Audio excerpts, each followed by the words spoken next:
طلاق وغیرہ کے مسائل کی وجہ سے جو ہے متاثر ہوتے ہیں، ایسے بچوں کی تربیت کا ایک بڑا مسئلہ ہوتا ہے. ایسے بچے ڈپریشن کا شکار ہوتے ہیں. کئی مسائل، ان کی تعلیم، ان کی جو ایجوکیشن کا مسئلہ ہے اس میں بھی مسائل آج ہم دیکھتے ہیں. اسکولز میں، کالجز میں ہمارا اسٹوڈنٹ سے جو بات چیت ہوتی ہے، ہم دیکھتے ہیں کہ شوہر اور بیوی کے درمیان جھگڑے کی وجہ سے بچے متاثر ہوتے ہیں، ان کی زندگیاں جو تباہی اور بربادی کے دہانے پر ہوتی ہیں. میرے بھائیوں، ایسے اگر کچھ جھگڑے اگر ہوں بھی تو شوہر اور بیوی جو ہے دونوں کو چاہیے کہ وہ جو ہے جو بھی مسائل ہیں، جھگڑے وغیرہ جو ہے خاموشی کے ساتھ اس کو ختم کر دیں. بچوں کو درمیان میں لائیں تو ان کی زندگیاں برباد ہو سکتی ہیں. تو یہ ایلا کا ایک اہم مسئلہ ہے کہ آدمی کو چاہیے کہ زیادہ سے زیادہ اس کے پاس اللہ رب العالمین نے 4 مہینے کا موقع دیا، وہ صلح کر لے عورت کے ساتھ، اپنی بیوی کے ساتھ، ورنہ اس کو یہ طلاق دے دے تاکہ اس کی زندگی بن جائے، اس کی زندگی برباد نہ ہو. یہ اللہ رب العالمین نے جو ہے یہاں پر ایک حکم بتلایا.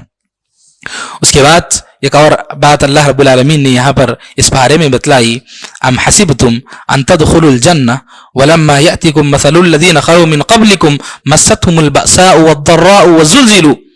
اللہ نے بتلایا کیا آپ لوگ چاہتے ہو کہ جنت میں داخل ہو جاؤ اور تمہیں زندگی میں عبادت کے لیے کوئی مصیبت نہ آئے، کوئی تکلیف نہ ہو؟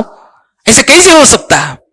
آپ سے پہلے جو لوگ گزر چکے ہیں دین پر چلنے کے لیے، دین پر استقامت کے لیے، اسلام پر عمل کرنے کے لیے انہیں کیا قربانیاں دی، کتنی پریشانیاں انہوں نے اٹھائیں.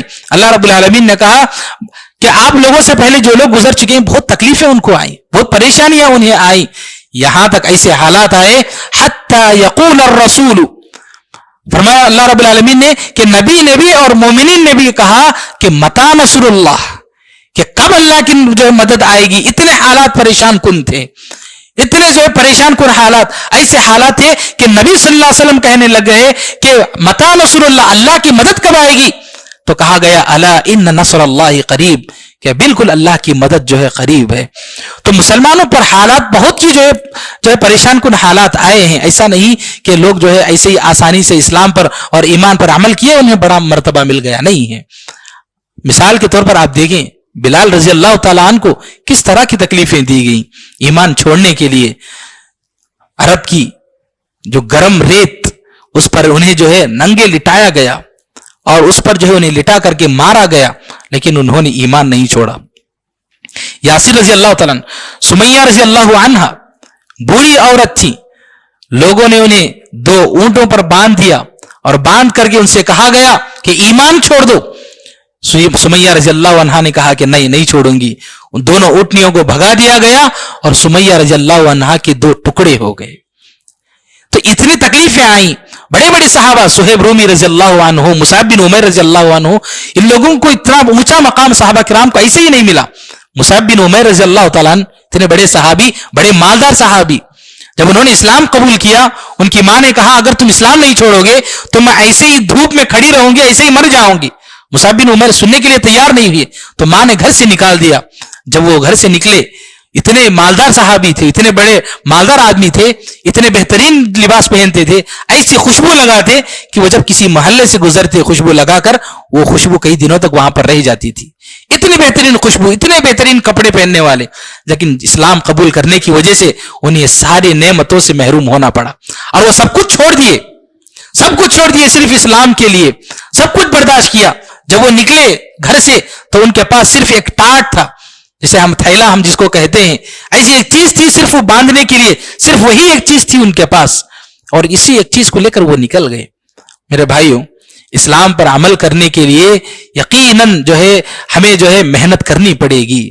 فجر کی نماز کو اٹھنا ہے تو یقیناً محنت کرنی پڑے گی، نیند کو قربان کرنا پڑے گا، تکلیف ہوگی، پریشانی ہوگی. تو ہر عبادت کے پیچھے مشقت ہے، محنت ہے. بغیر محنت اور مشقت کے عبادت ہو نہیں سکتی. اگر ہم چھوٹی چھوٹی چیزوں کو اگر ہم قربان نہیں کر پائیں گے تو کیسے ہم جو ہے اللہ کی امید جو ہے رکھ سکتے، اللہ کی مدد کی امید رکھ سکتے ہیں. تو غرض یہ کہ ہمیں چاہیے کہ ہم اللہ رب العالمین کی جو عبادتیں ہیں، ان عبادتوں میں جو مشقتیں، جو تکلیفیں آئیں گی، ان کو برداشت کرنے کی جو ہے اپنے اندر اس مادے کو پیدا کریں تو اللہ رب العالمین ہمارے لیے اور آسان کرے گا عبادتوں کو. یہ کچھ باتیں تھیں ان آیات میں، اور اس کے علاوہ ایک آخری بات وہ یہ ہے کہ اللہ رب العالمین نے ان آیات میں جہاں روزے کا تذکرہ فرمایا، روزے کے تذکرے کے بعد اللہ نے فرمایا کہ اے ایمان والو لا تأکلوا اموالکم بینکم بالباطل، ایک دوسرے کا مال حرام طریقے سے مت کھاؤ، ایک دوسرے کا مال، ایک دوسرے کا حق مت چھینو، کہا اللہ رب العالمین نے۔ کیوں روزے کے بعد اللہ رب العالمین نے اس چیز کو پیش کیا؟ اس کی وجہ یہ ہے کہ اللہ رب العالمین نے بتایا کہ روزے کی حالت میں آدمی حلال چیزوں کو چھوڑ دیتا ہے کھانے کے لیے، حلال چیزوں سے بچتا ہے، دن بھر صبح سے لے کر شام تک حلال چیزوں کو چھوڑتا ہے۔ تو ایسی صورت میں آدمی کو چاہیے کہ وہ حرام چیزیں کو بدرجہ اولا چھوڑ دے، ہمیشہ ہمیشہ کے لیے وہ حرام چیزوں کو چھوڑ دے۔ ایک آدمی حلال چیزوں کو چھوڑ سکتا ہے روزے کی حالت میں، تو حرام چیزوں کو اپنی زندگی میں کیوں چھوڑ نہیں سکتا؟ اللہ نے جن چیزوں کو حرام قرار دیا ہے ان چیزوں سے بچو۔ اللہ رب العالمین نے اس لیے روزوں کے احکامات کے بعد حرام چیزوں کے کھانے کا جو ہے تذکرہ فرمایا۔ تو غرض یہ کہ کچھ باتیں تھیں، ان باتوں پر جو ہے ہمیں سخت سے جو ہے ان کو جو ہے ہمیں اپنی زندگیوں میں لانے اور اس پر عمل کرنے کی ضرورت ہے۔ اللہ تعالی ہم سب کو اس کی توفیق نصیب فرمائے۔ رب العالمین جب تک ہم رہیں کتاب و سنت کے مطابق زندگی گزارنے کی توفیق نصیب فرمائے، جب موت آئے خاتمہ بالخیر فرما۔ رب العالمین ہم سب کی جو بھی عبادات ہیں اللہ ہماری عبادات کو، ہماری تلاوت کو، اللہ ہماری نمازوں کو، دعاؤں کو اللہ سب قبول فرما۔ آمین۔ واخر دعوانا ان الحمد للہ رب العالمین۔ ربنا تقبل منا انک انت السمیع العلیم وتب علینا انک انت التواب الرحیم برحمتک یا ارحم الراحمین والحمد للہ رب العالمین۔